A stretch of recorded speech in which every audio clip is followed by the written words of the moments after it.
been wanting to get to this one for a while. We'll get to this one and then we'll move over to some gameplay. Here's another one from Travel Geek. Really good go-to channel for Japan travel. Trying Japan's 80s self-serve diner with a droid server like Star Wars. 3, 2, 1, go. I mean, it really does look like some combination of R2-D2 and maybe 7 Zark 7 from Battle of the Planets. They expect you to sort of cook up your own food. Bootleg beyond imagination. Well, at least they're honest about it. Oh, I'm loving these retro vibes. I'm loving the retro arcade vibes here. Oh, and instant soba noodles, buckwheat noodles from a vending machine. As we watch the Shinkansen go by. Okay, this should be fun. This was filmed late March of this year. We're in Okayama City in Okayama Prefecture in Japan. A large city on the west side of Japan, the gateway between Kansai to the east, and Kyushu and Shikoku to the west and south. It's got an arcade, yeah! We'll explore some hidden and unique spots here in Okayama. We'll have lunch at a restaurant where a Star Wars droid-looking robot works as a waiter. It's the restaurant of the future, about 30 or 40 years ago. Travel Geek found out about it on Instagram and just had to come check it out. We'll ride a local train on the Seto line for about 13 minutes to get there. Oh, and expect you to manually operate the doors. Lots of unique train designs.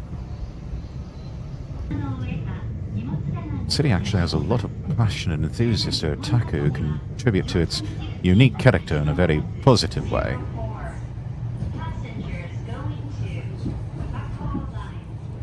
There's reportedly a lot to explore within this city.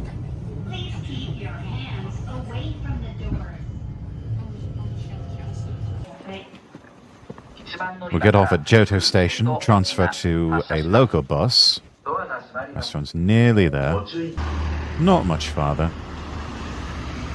Oh, Okayama's also filled with lots of K cars, these little small Cubist-type automobiles.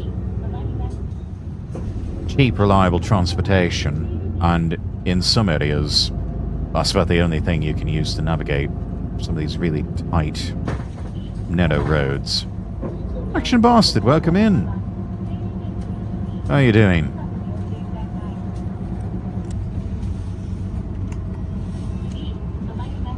Let's let the bus driver know we want to get off.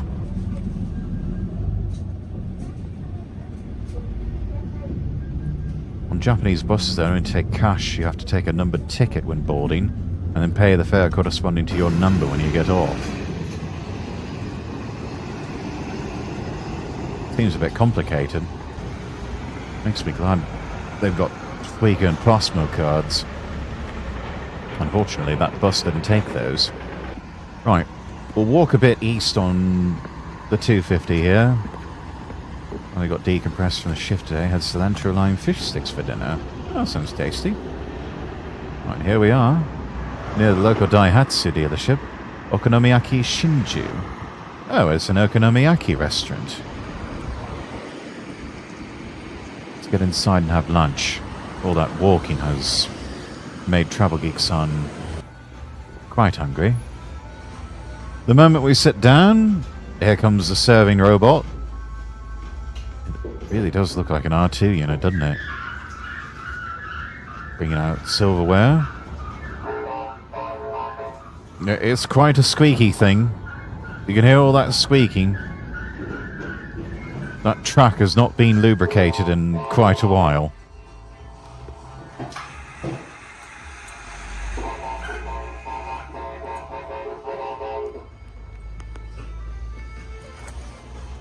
Okay,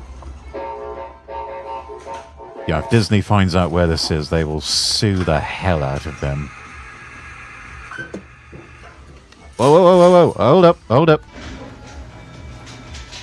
Started setting off the... so I could grab all the utensils. So they had to send them out again.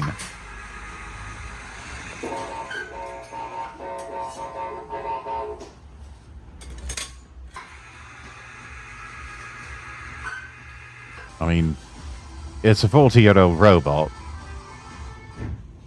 Broken down a couple of times, still manages to function properly.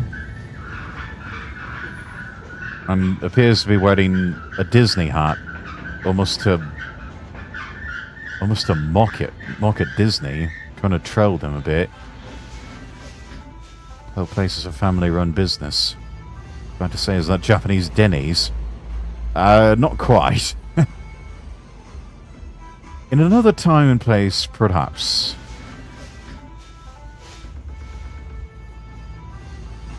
Right, we're ordering the most expensive item, the seafood okonomiyaki. Costs about 1,500 yen, or about $10.50 US. There's an old out-of-order vending machine over there. Legally distinct R2 unit, yes. Our cameraman actually skipped breakfast to come here. So he's quite hungry.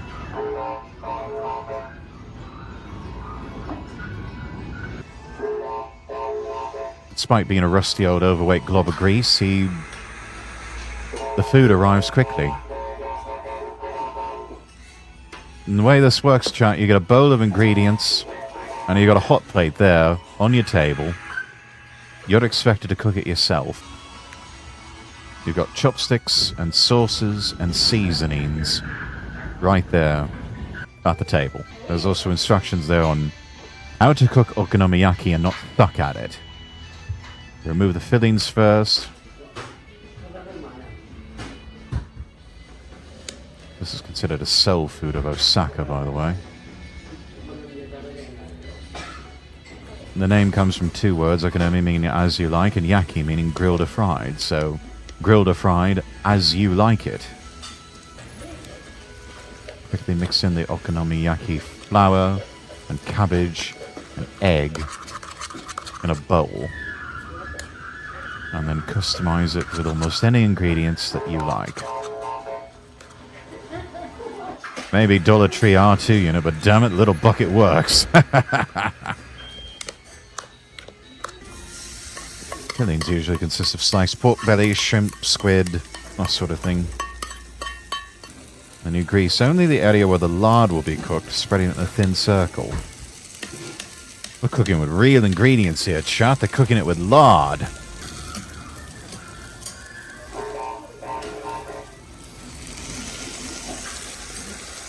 Even in the middle of the day, this place is not crowded.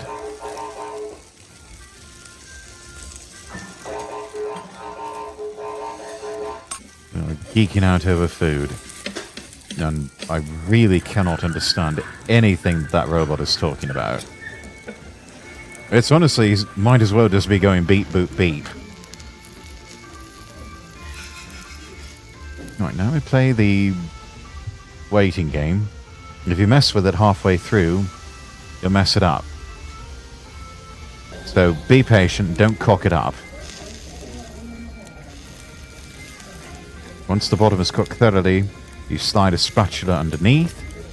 The batter no longer sticks to it. That means it's time to flip it over. The moment you flip it is the most nerve-wracking part. Can we do this without making a mess, chat? Can Travel Geek do it? Place your bets now. No hesitation. Trust the spatula. Trust yourself. Trust the power of the Force. Okay, not bad. Only a few bits came out.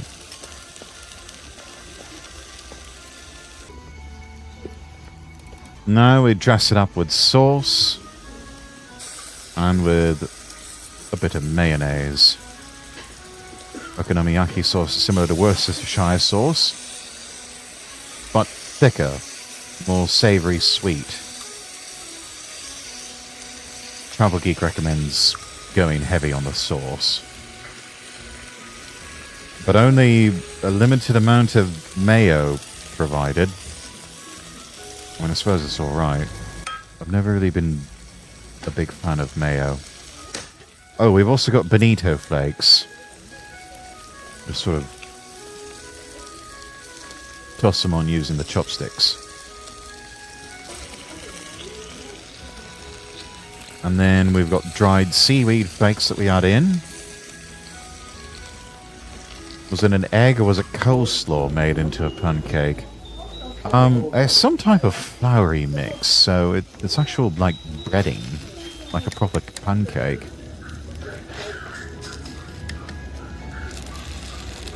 And so once it's ready, you just cut out bite-sized pieces for yourself. The griddle's quite hot, so you should turn it off before you start eating. The residual heat will keep everything warm for you. Right, itadakimasu.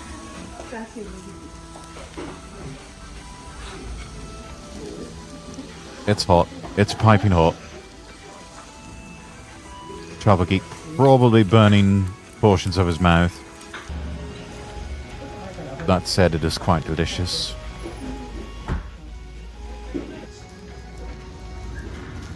It's quite filling, but he's hungry, so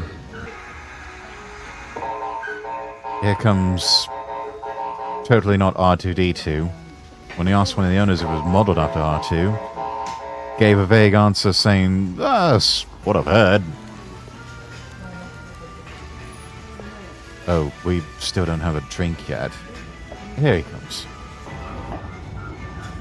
If you come here alone, you can't order alcohol, so you have to travel in a pair. So, Travel Geek ordered a Coca-Cola. Everything arrives quickly. I have to grab it quickly too, because he's in a hurry to turn around and go back the way he came. They're actually making full use of this robot, so it's not just for show. The Coke is good, though Travel Geek suspects it's actually Pepsi that they served in a Coke glass. It looks like a random roadside restaurant, but it's been open since 1986. They invented the serving robot long before we actually started seeing them in major chains. It wasn't built from scratch, it was actually a modified version of an existing model that was already in service. It was just sort of made to look like R2-D2. They have no idea who originally made it. I'm sure the original creator will be proud that their robot is still functioning some 40 years later, in the year of our Lord 2026. If you want to refill on water, it's self-serve. Just get it from the tap yourself. Robots for serving, self-serve, service for water. Staff for preparing meals only. They were already living in 2026, even back in the 80s. Once your meal is finished, the owner will come over and clean up your griddle. Robot's still operating after 40 years. Yeah, definitely something made in Japan. Yes, quite so. And then at any time you can order another item if you like, if you're still hungry. So, Travel Geek's in the mood for some noodles. We see special soba udon noodles, 800 yen for that. Owner suddenly handed a book called Pachimon Wars. Pachimon means rip-off, which we can see that. All of these characters, all of these vehicles. Yeah, this is Temu Star Wars here. This is Temu Star Wars. Bootleg beyond imagination.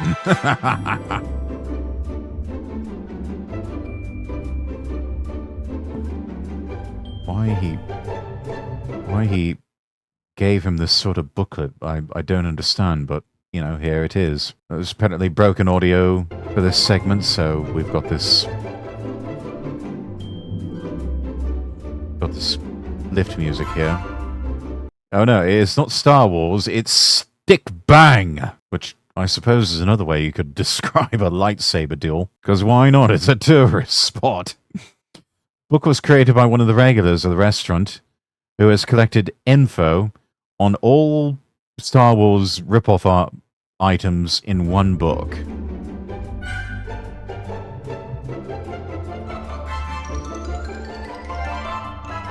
I mean, it's fascinating. It is the sort of thing that an autistic otaku would come up with. Meanwhile, the next order has arrived.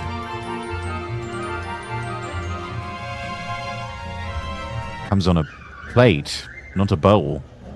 Those are some thick noodles, said the actress to the bishop. Those are udon noodles in the raw. You even have to cook the udon by yourself. Which, that's interesting, I suppose. Normally, you would think you just put it in some soup stock and boil it up. A lot of shredded cabbage here, too.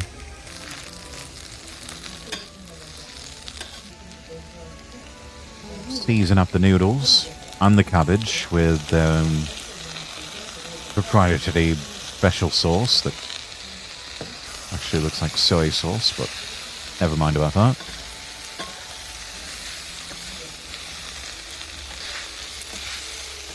Now that's the sort of noise that will make you hungry.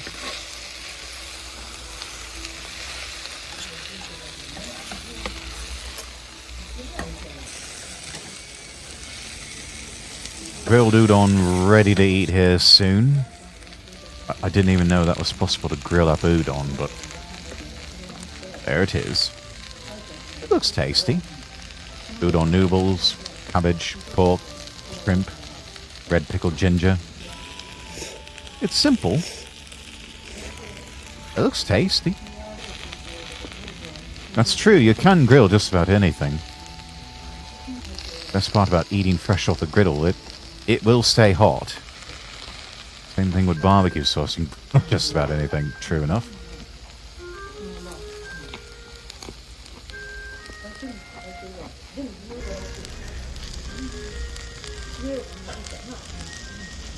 Bonito flakes also go well with udon. Bonito flakes are like barbecue sauce. They go well with a lot of things. A granny in her 90s, sitting at a table, takes orders while a couple prepares food in the kitchen. That's how it goes. Even though they're welcoming and friendly enough, they operate like a well-oiled machine. As you would expect from the Japanese charming display. That's a nice little hidden gem out here in the Okayama suburbs. Not too far from Okayama Station. About 30 minutes. Bit of a trip, but worth a visit.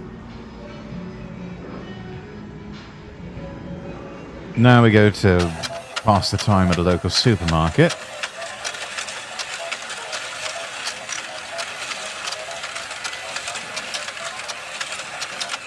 Next, we'll visit a train viewing spot nearby. And then we'll go to a retro vending machine and arcade house in the countryside. Been a while since we visited one of those, chat. Hey, I recognize that toy, yeah. 5 minutes away from the restaurant, we stop at the Hirojima bus stop.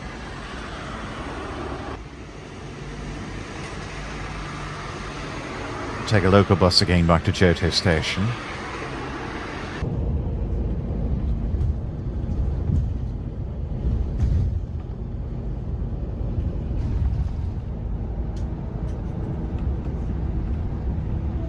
Cozy bus time, only a few passengers on board.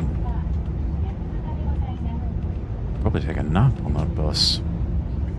Plenty of people have, I'm sure. Now we arrive at Johto Station. When they see a goods train passing by.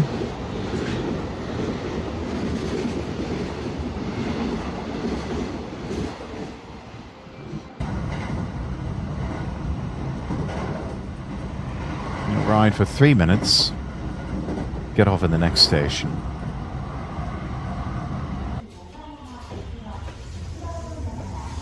Nearly 3 p.m. Middle of the afternoon.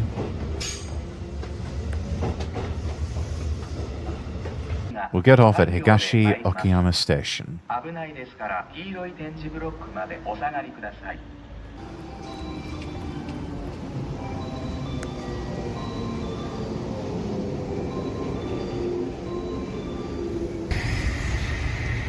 You can see the Shinkansen passing right over you. And if we follow this Shinkansen rail, we find a tunnel. No, this is a train viewing spot. Free of charge, but, you know, one of those little well-kept secrets for train otaku. Oh, by the way, chat, in case you don't know, you might think that this is a yield sign, especially those of you in America. Oftentimes, yield signs come in the form of a red triangle. You would be wrong. That's a stop sign right there. That is a Japanese stop sign. Okay, climb up the hill. Get a better view. A little early for the season, but you can see some cherry blossoms in bloom. Lovely. Cherry blossoms bloom during the school entrance season, making them a tree of hope, symbolizing new beginnings for Japanese people. Okayama City Shinji Amusement Park. Here we are. It's an amusement park. It's totally an amusement park. Chat. Never mind that most of the trees look dead and there's just benches. You're just supposed to be amused by all of this. My God, this is the most disappointing amusement park I've ever seen. I think there may have been some mistranslation. Maybe so. A stop sign is an octagon. That's a triangle. Well, in Japan, stop signs are triangular in shape. But from here, you can amuse yourself with the vision of high-speed trains passing by. There goes the N700. Very cool. And over there, you see a train approaching Okayama Station. Nice view of the suburbs. Lovely homes. Central Okayama's over there. At least it's got a nice view by the looks, yeah. And the train that left Okayama Station is now headed this way. It appears to be the Nozomi line, the fastest service. That's the one that goes through Osaka and Tokyo. You not only see Shinkansen trains, you also see the local trains too.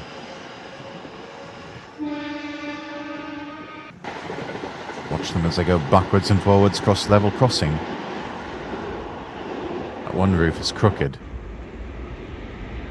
Trains come and go, one after another. It always stays rather lively.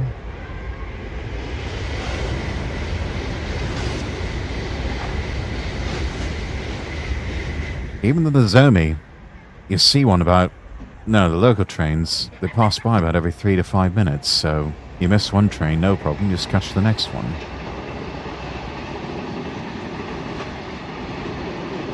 And there goes another goods train.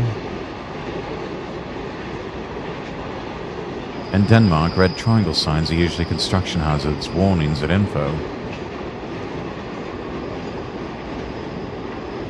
If it's an upside-down triangle with nothing inside, it means it's unconditional. But as an exclamation mark, it's a beware sign. Longest freight train route in Japan runs from Fukuoka to Sapporo, covering over 1,300 miles. It takes more than 40 hours to traverse.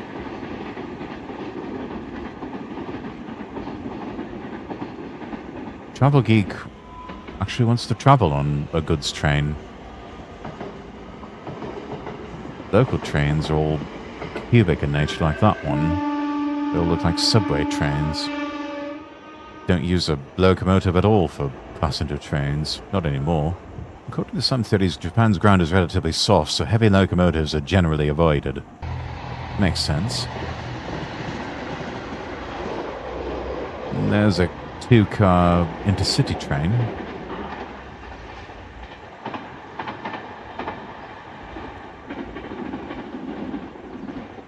See a lot of various trains from here.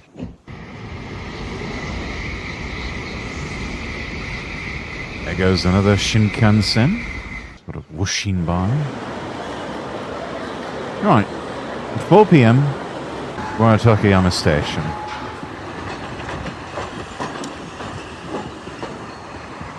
We've got streetcars with kitties on them. For our last stop, we're going to go to a retro vending machine and arcade house, located about an hour from central Okayama. Dana Days, welcome in. Good to see you. How are you? How's your day been? Not too bad. Got some errands done during the day. Now for this one, we've got to go to the countryside of Kurashiki in Fukudacho. Doing good? That's good. That's a charming little roadside spot. Welcome to Drive-In Kojo Amusement Place. I'm definitely getting Shenmue U arcade vibes. Don't know if anybody else remembers playing Shenmue 1, or perhaps you watched my streaming playthrough of Shenmue 1, visiting the U arcade there in Dobuita, in Yokosuka, near Yokohama. What I wouldn't give for unlimited money to make rails and trains. I know, right? Yeah, this place. I'm digging the retro vibes already. And this place is open 24 hours. So, any time of day or night, you can go on in, play some retro games, and even get some food from the retro vending machines. It's like stepping into a time warp 40 years back to 1980s Japan. But they do have some brand new arcade machines.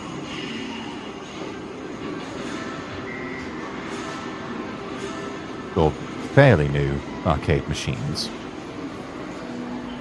Must be nice to have a place like that, right? Let's see, what do we have here? Oh! Yes, we've got one of these old-style udon and soba noodle vending machines. One of those last surviving relics from the 1970s. We've actually reacted to videos where they have these in other spots around Japan. This time we're choosing Kitsune Soba, or tempura udon. How much do they want for that? 300 yen, or about $2.10. 25 seconds.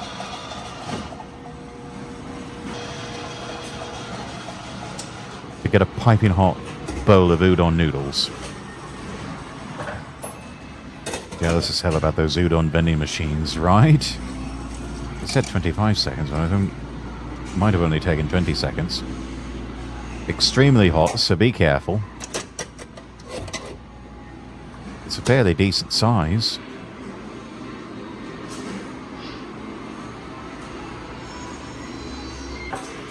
Rather flimsy plastic bowl there. We've got red pepper powder. We've got chopsticks. Travel Geek chose the Kitsune Soba. Name literally translates to fox soba. The noodles and the dashi soup, topped with a piece of abarage or deep fried tofu pouch.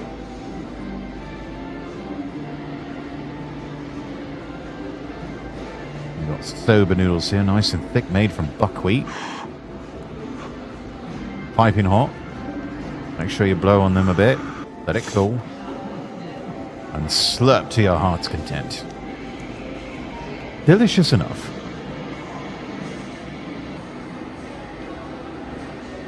Add some ichimi powder these days. He's adding quite a bit of that lately. He's got quite the penchant for spicy food.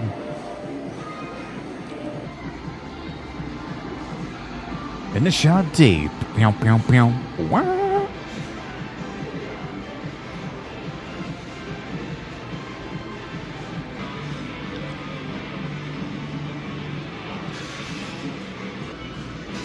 Oh, there's also some green onions. And seaweed at the bottom. Excellent. How bad is the red pepper when it affects your health if you put more than a teaspoon? Probably can upset your digestion. Might give him an upset stomach after a while.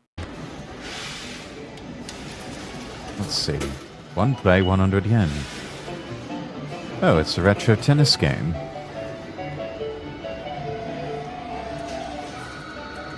Every machine, every arcade machine in this place only costs 100 yen per play. What about 70 cents? That's one hell of a bargain. This looks like the sort of game that would be available on the Famicom.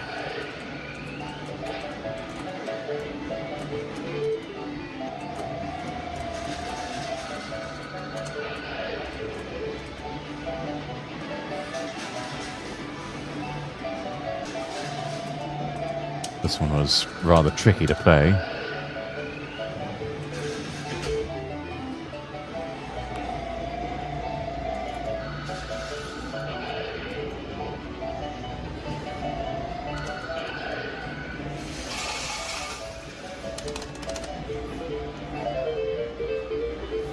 This sort of game is supposed to be friendly to beginners, but that is not the case.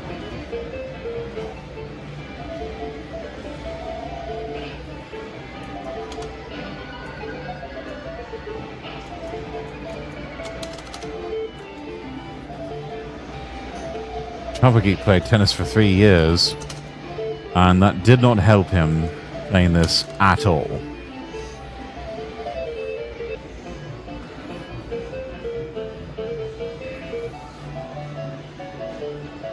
The most difficult game ever!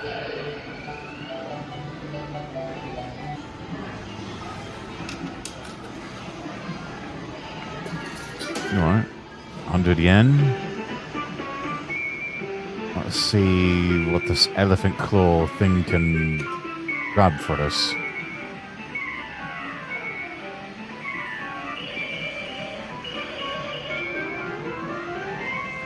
And it's got something.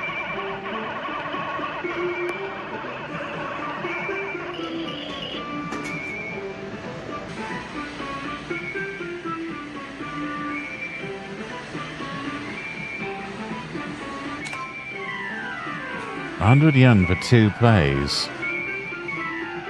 And somewhat decent odds to get something. Womp womp.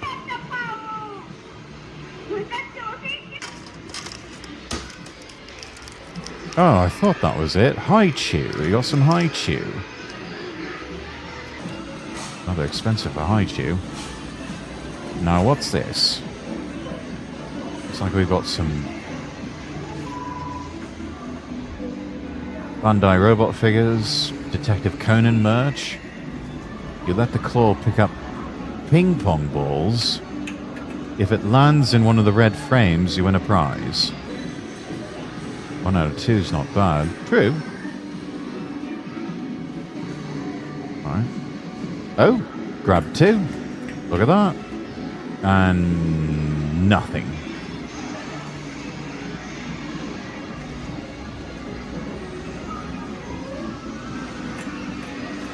It looks like repurposed claws from a UFO catcher. That was close.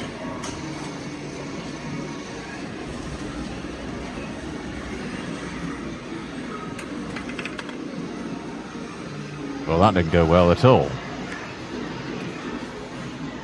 Difficult odds, yes. Typical Carney tricks there. This is called Jumbo Twin. Travel Geeks played it a few times before.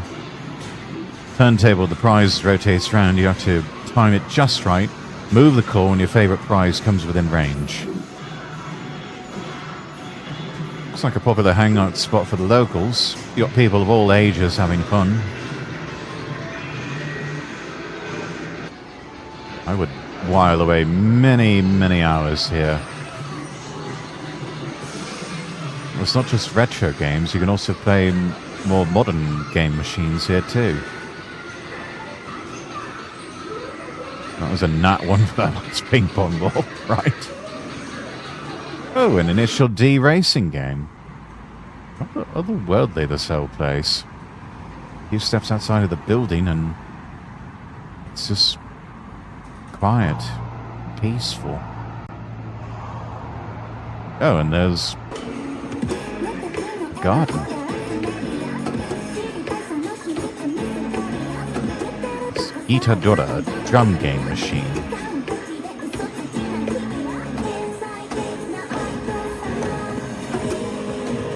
I have to get the drums at just the right time.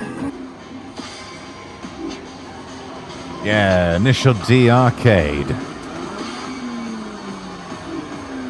Travel Geek would play this arcade game quite frequently after school. Arcades are dangerous for my wallet. Yeah, same.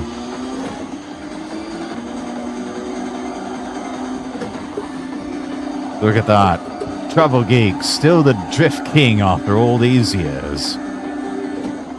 Power slide, power slide, power slide, power slide.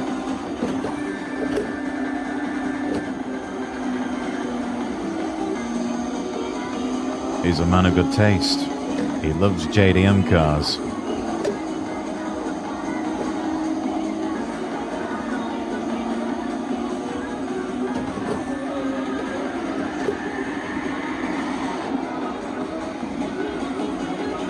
NPCs racing against us too fast.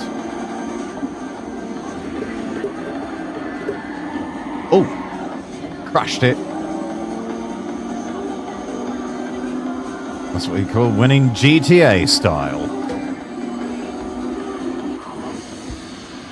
Finish. G-A-M-E-O-V-E-R. G-A-M-E-O-V-E-R. Game over. Game over. Surprising that it's open 24/7.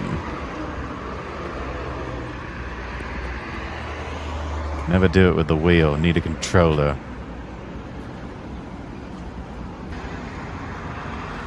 I could take it either way, really. That looks like that's the end of the video. Alright, rock, paper, scissors time, chat. 1, 2, 3. Rock! Again.